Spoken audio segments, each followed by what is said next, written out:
if you allow me, I want to advise my brother, President William Ruto.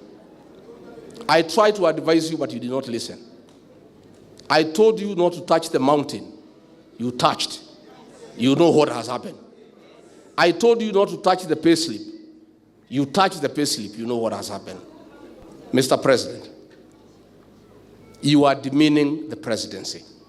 The presidency is a symbol of national unity. It's a very dignified office.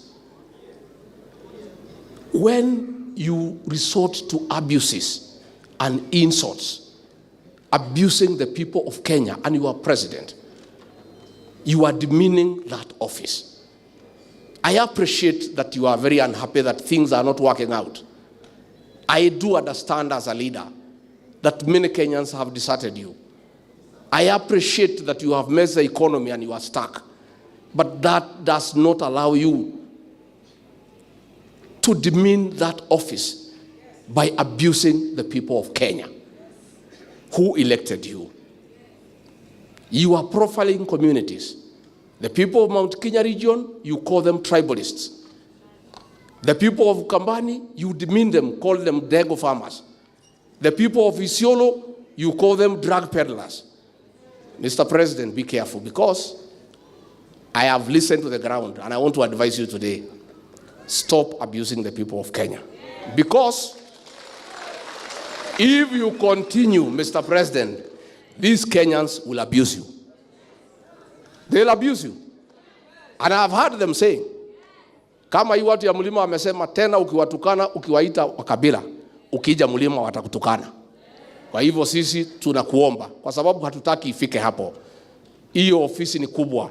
And some of us would want to occupy that office one day. Hatutaki ikosewe heshima. Rais na kuomba, tafadhali, wacha kutukana wa Kenya. Hata kama hawajasoma, hata kama wana PhD, hata kama hawana degree, ndio walikuchagua hawa. Na hao ndio walikupatia hiyo kiti. Hakuna haja watukane.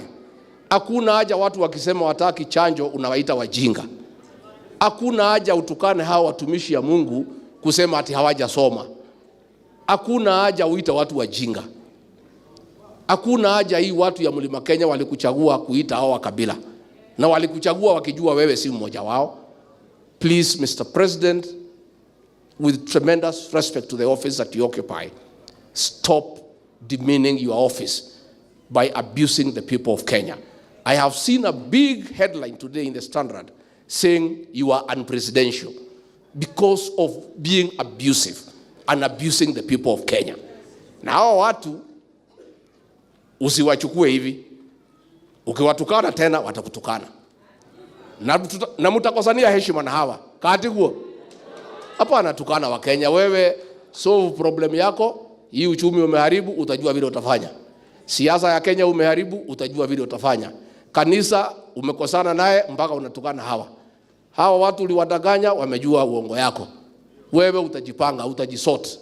Wewe uombe Mungu ile mzee Raila apite AU uone kama atakusaidia. Sindio? Sindio? Ameweka mambo yake yote hapo kwa ile mzee. Na huyo mzee sisi tunamtakia mema, by the way. Tungetaka apite aende pia afanye kazi. Sindio? Asipopita pia akuje tufanye kazi. Sasa sisi tungetaka hiyo maneno ya matusi tuwache. Na huyu mjumbe ametukana jamii yetu. Ametukana jamii yetu hapa mbele ya askofu na mbele ya mafathers. Na watu wetu walimchagua pale. Tutajua vile tutakaa na yeye.